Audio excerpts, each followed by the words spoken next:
وأصحابه أهل الفضائل والكرامات. أشهد أن لا إله إلا الله وحده لا شريك له، وأشهد أن محمدا عبده ورسوله، إنه من خلقه وحبيبه، بلغ الرسالة وأدى الأمانة ونصح الأمة وجاهد في سبيل الله حتى أتاه اليقين. اللهم صل وسلم وبارك على سيدنا محمد وعلى آله وصحبه أجمعين. أما بعد، أيها الناس، اتقوا الله حق تقاته ولا تموتن إلا وأنتم مسلمون. رب اشرح لي صدري ويسر لي أمري واحلل عقدة من لساني يفقه قولي. اللهم اجعل جمعنا هذا جمعا مرحوما وتفرقنا من بعده تفرقا معصوما. قال الله تعالى في القرآن الكريم: أعوذ بالله من الشيطان الرجيم. كنتم خير أمة أخرجت للناس تأمرون بالمعروف وتنهون عن المنكر وتؤمنون بالله. صدق الله العظيم وصدق رسوله الكريم، ونحن على ذلك من الشاكرين والشاكرين، والحمد لله رب العالمين. Puji beserta syukur kita panjatkan kepada Allah Subhanahu wa Ta'ala. Dialah Allah yang Maha Agung dan Maha Besar. Dialah Allah yang Maha Kaya. Dialah Allah yang Maha Besar. Yang besar selain Allah kecil. Dialah Allah yang Maha Kaya. Yang kaya selain Allah miskin. Dialah Allah Raja segala raja-raja. Yang raja selain Allah budak. Dialah Allah yang Maha Kaya. Yang kaya selain Allah miskin. Maka sepatutnya, selayaknya kita selalu mengucapkan puji dan syukur kepada Allah. Dialah juga yang telah memberikan dan melimpahkan rahmat kepada kita. Bagaimana kita berkumpul di rumah Allah yang sangat mulia ini. Allah memandang kita sebagai hamba-Nya dengan pandangan rahmat, dengan pandangan kasih sayang dan juga ampunan. Masih banyak saudara-saudara kita yang mungkin belum melangkahkan kakinya ke tempat yang mulia ini. Namun alhamdulillah, dengan kehendak dan iradah Allah Subhanahu wa Ta'ala, pada siang yang berbahagia ini, pada hari yang disebut dengan Sayyidul Ayyam, induk segala hari-hari, Allah berikan kepada kita kekuatan untuk kita hadiri di rumah Allah yang sangat mulia ini. Semoga dan Allah kumpulkan kita di tempat yang seperti ini, di tempat yang sangat suci ini. Allah juga akan mengumpulkan kita nanti dalam surganya, surga Jannatul Na'im. Amin ya rabbal alamin. Seterusnya selawat serta salam sama-sama kita sampaikan kepada baginda Nabi Muhammad sallallahu alaihi wasallam. Itu juga kepada keluarga dan para sahabat-sahabatnya sekalian, para tabi'in, ulama salaf, ulama khalaf, dan juga seterusnya kepada ulama mutaqaddimin dan juga ulama mutaakhirin dan ulama-ulama yang mu'tabar yang sangat kita cintai dan kita banggakan. Mereka adalah pewaris baginda Rasulullah dalam menyampaikan risalah yang sangat mulia kepada kita umatnya, yaitu risalah Islam. yang khatib muliakan Abu Musi Masjid Baitul Minan, Kecamatan Penaru. Kemudian yang mulia pada seluruh panitia pembangunan masjid, yang mulia pada para ulama, Ustaz Abi Walid Abadi, dan seluruh guru-guru kita yang telah berada di rumah Allah yang suci ini. Seterusnya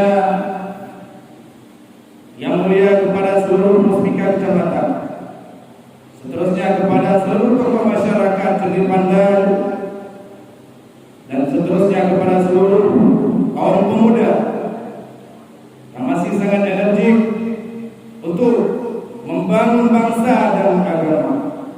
Teristimewa kepada seluruh hadirin sidang jamaah Jumat yang dimuliakan Allah. Hadirin yang dimuliakan Allah, kita hidup di masa-masa yang sangat genting, masa-masa yang pernah diprediksikan oleh baginda Rasulullah Sallallahu Alaihi Wasallam. Pada suatu hari, baginda Rasulullah pernah menyampaikan kepada para sahabatnya, suatu hari nanti di akhir zaman, kaum muslimin akan diperebutkan seperti direbutkan makanan di atas meja. Yang satu ditarik di kakinya, yang lain menarik di tangannya, yang lain di kepalanya, yang lain lagi mencubit-cubit dagingnya. Sehingga para sahabat bertanya, "Aqidatun yauma idzin ya Rasulullah?" Apakah kami waktu itu sedikit ya Rasulullah? Apakah kami kaum muslimin pada waktu itu hitungan kami sedikit sehingga mereka orang-orang kafir, orang-orang yang non-muslim, orang-orang yang memusuhi Islam memperlakukan kami seperti itu? La bal antum katsirun. Rasulullah menjawab, tidak, bahkan antum kaum muslimin pada waktu itu sangat banyak. Lalu sahabat bertanya, lalu kenapa ya Rasulullah? Rasulullah menjawab, asabathumul wahn. Jadi pada waktu itu kata Rasulullah, kaum muslimin ditimpa al-wahn. Sahabat bertanya, al-wahn ya Rasulullah? Apa itu al-wahn ya Rasulullah? Al-wahn adalah hubbud dunya wa karahiyatul maut, cinta dunia dan benci kepada kematian. Hadirin yang dimuliakan Allah, bagaimana kami sampaikan di awal bahwasanya kita di zaman-zaman seperti ini, di zaman yang pernah diprediksikan oleh baginda Rasulullah, tidak ada nilainya kita banyak, tidak bermaknanya kumpulan kita yang sangat banyak, ketika memang kita tidak pernah mencintai akhirat sehingga cinta kepada dunia. Akibat daripada kita cinta dunia tentulah mengakibatkan kepada benci kepada kematian. Padahal kita akui, bahkan kita iman, ini dunia bukan tempat kita yang abadi, ini tempat persinggahan. Tetapi kita lupa dan lalai dengan kebodohan dan kejahilan kita. Maka hadirin yang dimuliakan Allah, mari kita bangkit dan kita bangun, sehingga kita tidak lagi terlalu mementingkan dunia ini yang sifatnya sementara, hitungan dengan satu hari akhirat dibandingkan dengan hari-hari di dunia. Kehidupan kita sekitar 2, sekian jam saja dibandingkan satu hari di akhirat. Maka oleh karena itu, hadirin yang dimuliakan Allah, apa yang terdampak berefek negatif daripada hukum dunia wa karahiyatul maut, cinta dunia dan benci kepada kematian? Apa efek yang tidak baik daripada itu? Hilangnya kepedulian terhadap sesama saudara, terlebih kepada generasi-generasi selanjutnya. Coba kita renungkan, kita bayangkan, selama ini hidup kita di dunia lebih mementingkan untuk perut pribadi, perut kita masing-masing, kepentingan kita, keluarga kita, saudara kita. Sementara masih banyak yang sangat penting untuk kita pedulikan. Sekalipun kita bukan orang baru. Sebaliknya juga tidak pernah hilang kewajiban mencegah daripada kemungkaran, sekalipun kita ahli maksiat. Maka perlu kita pahami bersama, seburuk apapun kita, mengajak kepada kebaikan itu wajib. Berbicara wajib, berbicara hukum fikih di situ, maka kita pahami bahwa ketika kita tinggalkan, Allah akan siksa kita, berdosa kita. Oleh karena itu, hadirin yang dimuliakan Allah, berbicara tantangan tentu, baginda Rasulullah, sosok teladan yang sangat luar biasa, sosok teladan sejagat, bahkan seumur masa. Rasulullah menerapkan amar ma'ruf nahi munkar. Bahkan dari awal dakwah Rasulullah secara tersembunyi, door to door, itu Rasulullah mengajak kepada kebaikan. Hadirin yang dimuliakan Allah, apakah tidak berat baginda Rasulullah melaksanakan hal tersebut? Sungguh sangat berat. Tapi apa yang Rasulullah sikapi, apa yang Rasulullah terapkan pada dirinya, tidak lain dan tidak bukan sebagaimana sering kita dengar ayat yang Allah firmankan kepada kita, wa ma arsalnaka illa rahmatan lil alamin. Itulah yang Rasulullah baginda terapkan. Sebagaimana disampaikan dalam firman tersebut, tidaklah kami utus engkau wahai Muhammad kecuali hanya sebagai rahmatan lil alamin. Rahmat, kasih sayang yang ini sering kita ungkapkan, sering kita pahami, sering kita dengar. Bahkan Rasulullah dalam akhlak pertama yang selalu diterapkan pada dirinya adalah rahmat, kasih sayangnya. Maka dengan terapan akhlak yang sangat mulia tersebut, Rasulullah sanggup. Kenapa? Karena tingkatan sayangnya Rasulullah kepada kita umatnya, bahkan kepada seluruh makhluk alam, tidak ada bandingan sejagat raya. Namun kita selaku umatnya, apakah tidak boleh kita ikuti untuk berbagi kasih sayang, untuk menerapkan rasa sayang sebagaimana Rasulullah sayang kepada kita umat? Memang kita tidak pernah memungkiri rasa sayangnya Rasulullah kepada kita umat, bahkan kepada orang-orang yang pada waktu itu belum mendapat hidayah Allah, Rasulullah juga sayang. Sering kita dengar kisah-kisah Rasulullah yang sehingga Rasulullah dengan kasih sayangnya, perjuangannya yang sangat berat, dengan air mata darah, perjuangannya sangat-sangat luar biasa, sanggup Rasulullah hadapi karena sayang. Ibarat kata kita seorang orang tua, ayah atau ibu, karena terlalu sayang kepada anak kita, seburuk apapun anak kita, kita tetap peduli, tetap memikirkan bagaimana kelanjutan kehidupan dia, bagaimana masa depan dia.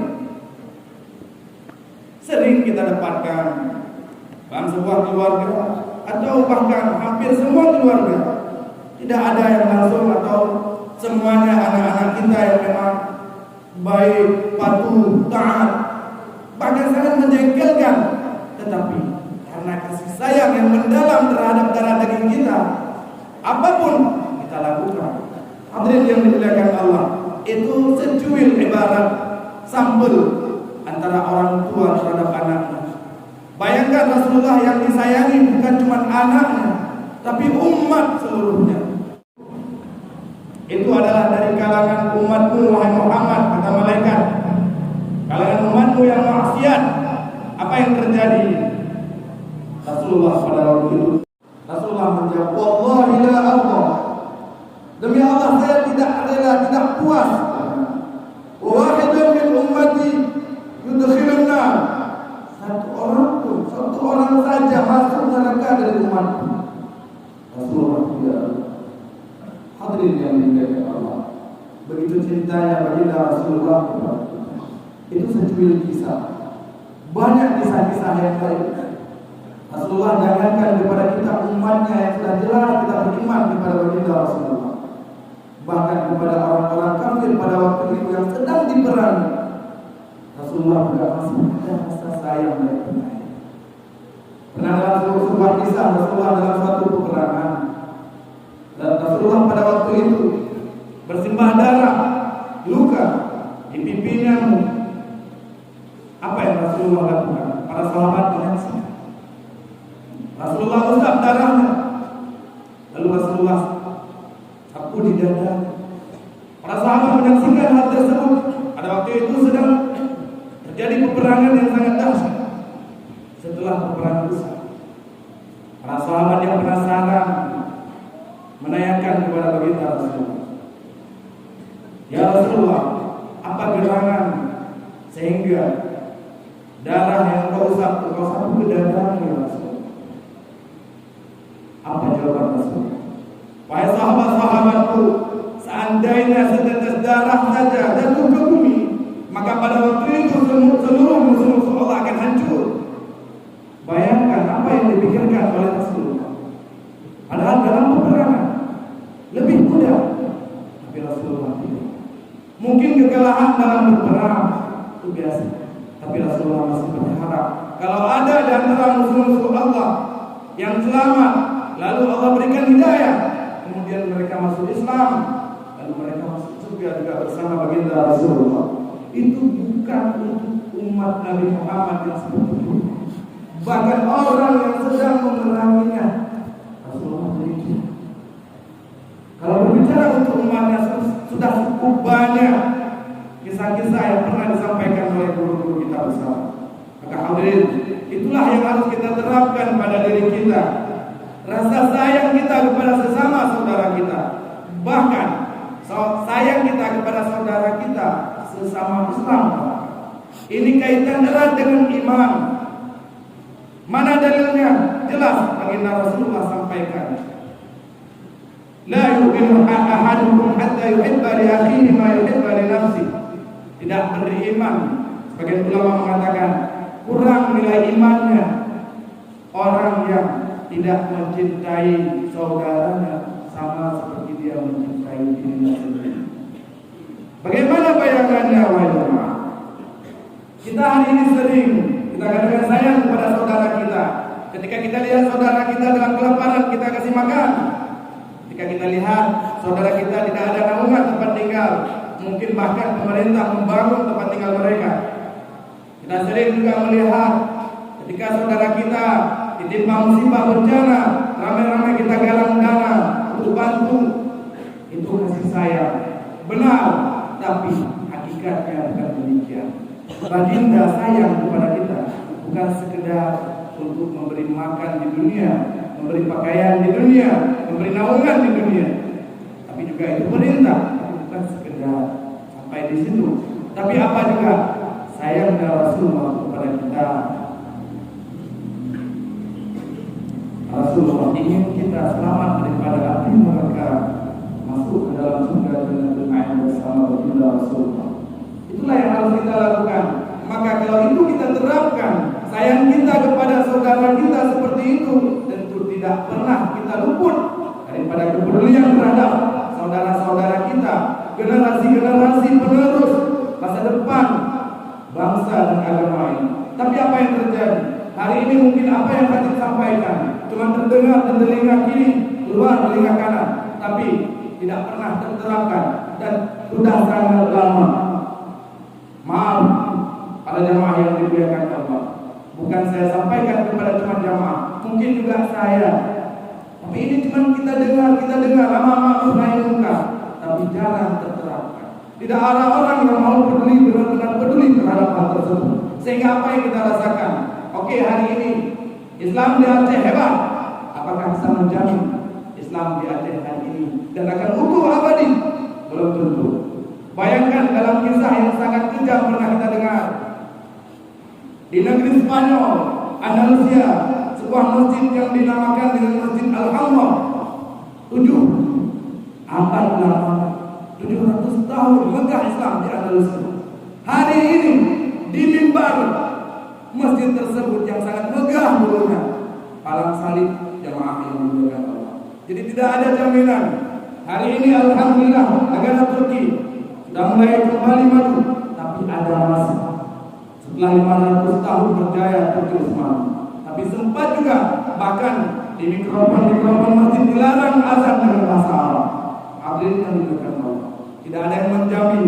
Memang betul Islam yu'la ya'dul wa la yu'la alaih. Islam itu memang tinggi, tidak ada yang bisa merendahkannya. Namun apakah bisa abadi di tempat kita? Ini perlu kita jadikan tolak ukur dan kepedulian kita bersama demi generasi kita yang juga akan jadi bekal kita akhir segala-galanya. Itu adalah hari mulai penantian kita pertama untuk menunggu masa yang sangat panjang. Bayangkan berapa lama, berapa banyak saudara-saudara kita, mungkin nenek kakek kita yang sudah kembali terdahulu kepada Allah, sudah puluhan tahun bersama baginda Rasulullah SAW.